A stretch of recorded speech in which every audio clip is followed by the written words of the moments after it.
Assalamualaikum warahmatullahi wabarakatuh. Kali ini bertemu lagi dengan saya, Wulan Cipuspita, yang akan membahas mengenai bab persediaan.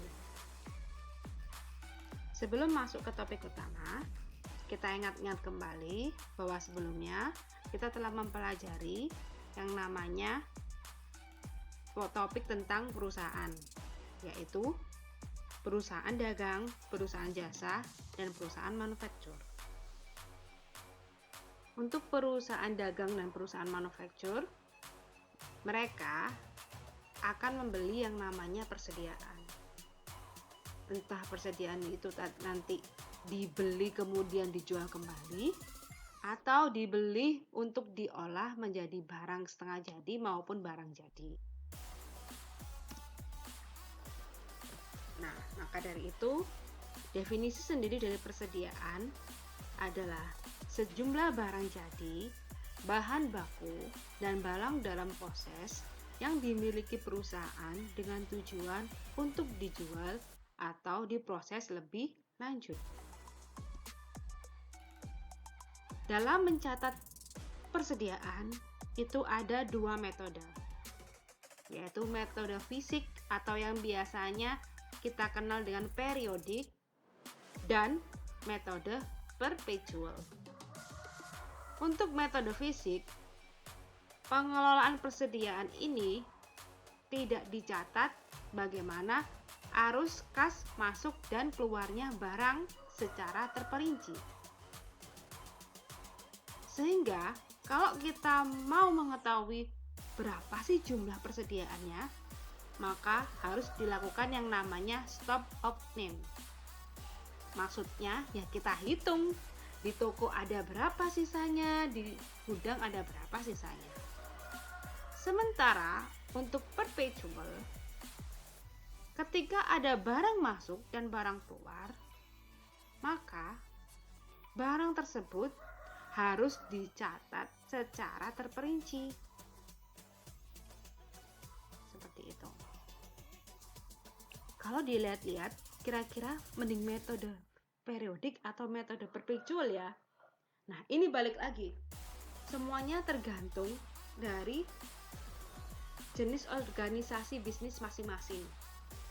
Bisa jadi mereka lebih suka pakai periodik, bisa jadi mereka lebih suka pakai perpetual. Karena gini, barang ada yang dia bentuknya bisa dihitung, tapi ada dia yang bentuknya cair, yang ketika kita ambil satu-satu masih ada sisanya. Seperti itu. Bisa pakai salah satu dari ini ataupun bisa di-mix. Seperti itu ya. Bahasan utama kita kali ini adalah bagaimana menghitung persediaan menggunakan metode periodik atau metode fisik. Ada 4 step yang perlu kita ketahui dulu, yaitu berapa sih persediaan awal barangnya, lalu berapa total pembelian dalam satu periode itu. Setelah itu, baru kita hitung di lapangan atau di gudang dan di toko, berapa persediaan akhirnya. Dari situ, kita bisa memperoleh yang namanya harga pokok penjualan.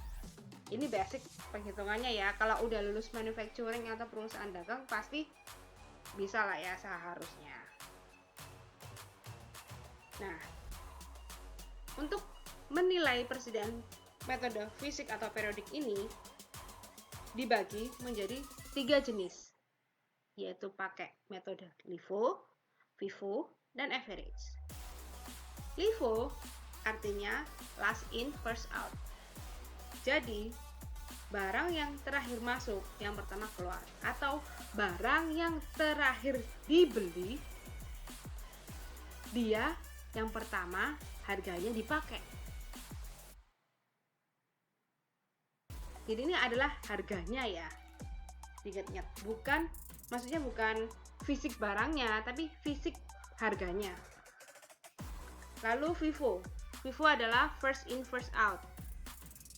Yaitu barang yang pertama masuk, harga yang dia pakai, dia yang pertama keluar. Dibeli duluan, harganya dipakai duluan. Lalu metode yang ketiga adalah average, yaitu menghitung rata-rata dari setiap persediaan yang ada di rata-rata, lalu itu harganya dipakai.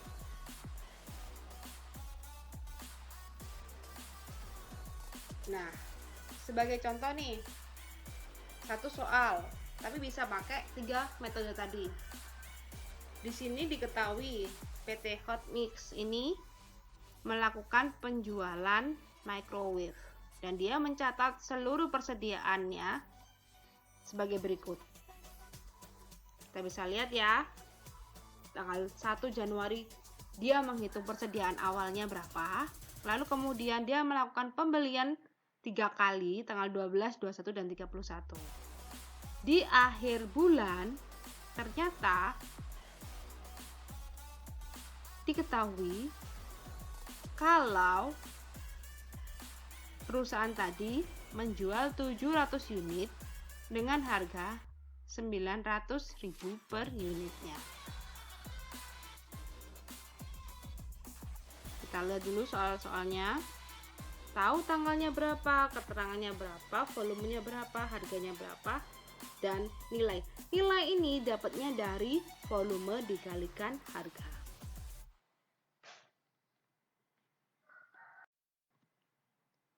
Stepnya seperti tadi. Yang pertama, menentukan berapa persediaan awalnya. Oh, kita tahu persediaan awalnya tadi sudah ada angkanya di tanggal 1 Januari.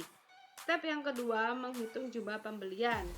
Dari jumlah pembelian tadi, itu kita bisa lihat berapa saja yang kita beli. Lalu step ketiga, menghitung jumlah persediaan akhirnya.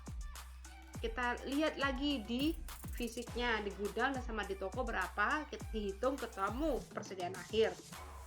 Kalau dari soal tadi kita tahu ya gimana, 1000 totalnya, persediaannya totalnya semuanya yang dibeli ada 1000, kemudian dijual totalnya ada 700, berarti sisanya berapa? 300. Tuh. Step keempat baru kita bisa menghitung harga pokok penjualan. Nah, diketahui persediaan awalnya tadi ketemu 137.500.000. Lalu pembeliannya kita total dari mana? Dari belinya yang tadi 1.800 juta ditambah 224 juta ditambah 67.500.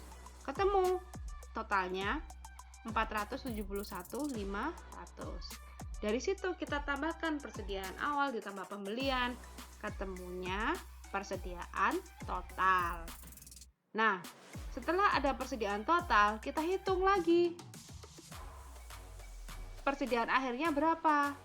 Tadi totalnya ada 1000 unit, kan? Totalnya 1000 unit, kemudian terjual 700. Sisa persediaannya ada 300. Nah, di sini karena kita pakainya FIFO, yaitu first in first out, berarti kan harga-harga yang di awal-awal beli itu udah kejual semua. Berarti kan kita cari sisanya. Sisanya kita ambil dari yang paling bawah, yaitu harga-harga yang paling akhir. Oh, paling akhir tadi kita lihat itu ada persediaan yang dibeli terakhir kali tanggal 31 Januari. Itu ada 100 unit dengan harga 675.000. Nah, dari 300 itu kita kurangi 100 unit.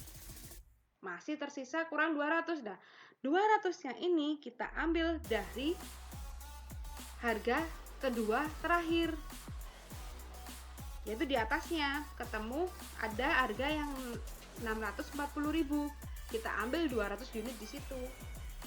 Masing-masing kita kalikan ketemu 195.500.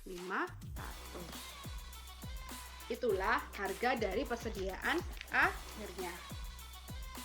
Lalu persediaan total dikurangi persediaan akhir ketemu yang namanya harga pokok penjualan. Itu untuk metode FIFO. Ingat ya, FIFO, first in first out. Yang pertama masuk, dia yang pertama dijual.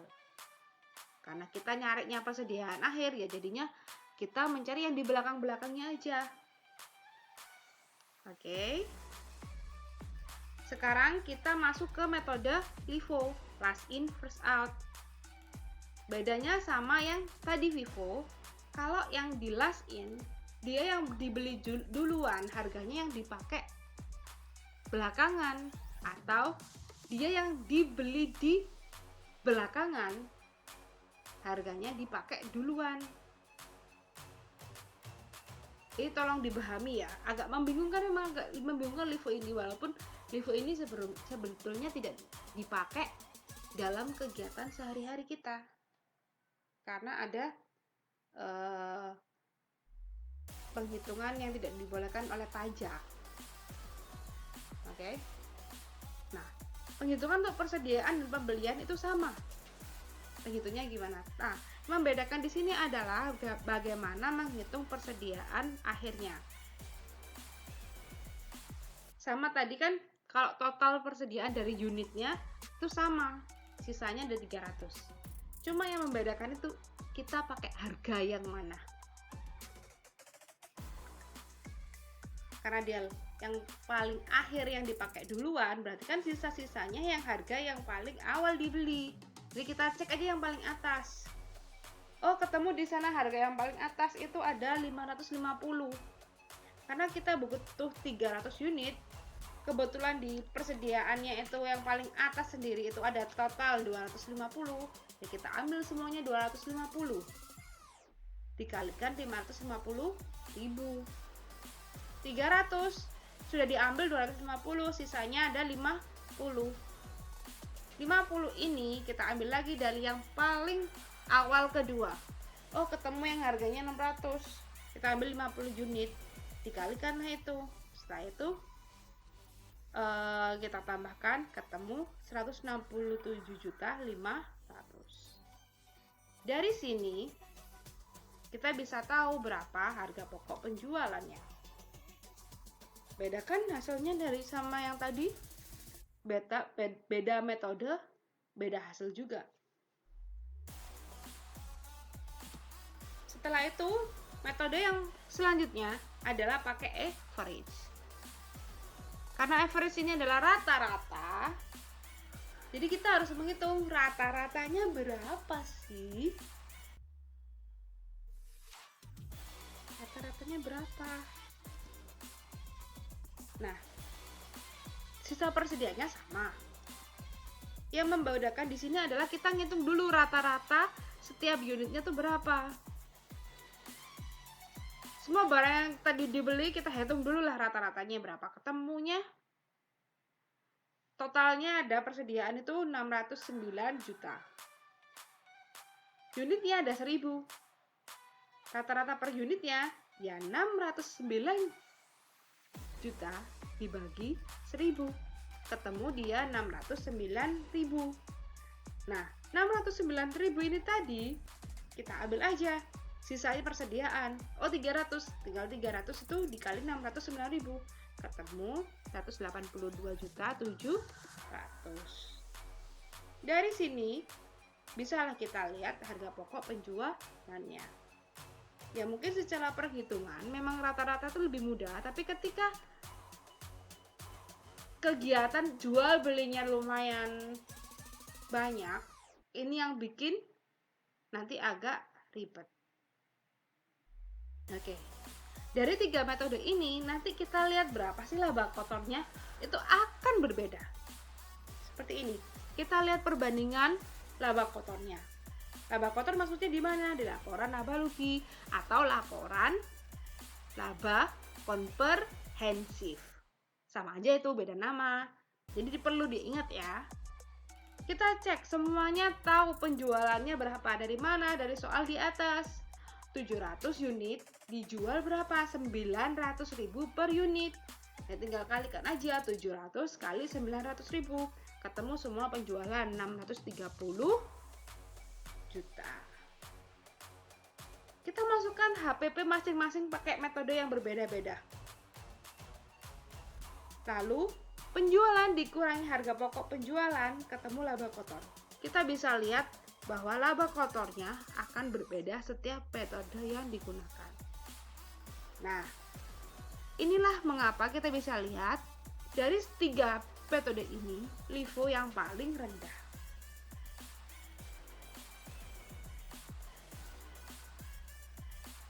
Makanya, di perpajakan Indonesia, penggunaan metode ini alias si LIFO tadi tidak dibolehkan. Kalau laba dia makin rendah, maka pajak yang akan dibayarkan juga semakin rendah. Oleh karena itu, hanya ada 2 metode yang boleh digunakan, yaitu pakai FIFO dan pakai average. Dan ada berbagai alasan lainnya juga mengapa LIFO itu tidak diperbolehkan. Bisa lah kalian di Google gitu kan ya. Oke, sekian pertemuan kita untuk hari ini. Kita jumpa lagi di pertemuan selanjutnya, yaitu persediaan menggunakan metode perpetual. Jangan lupa kerjakan tugasnya sesuai dengan waktu yang ditentukan. Terima kasih. Assalamualaikum warahmatullahi wabarakatuh.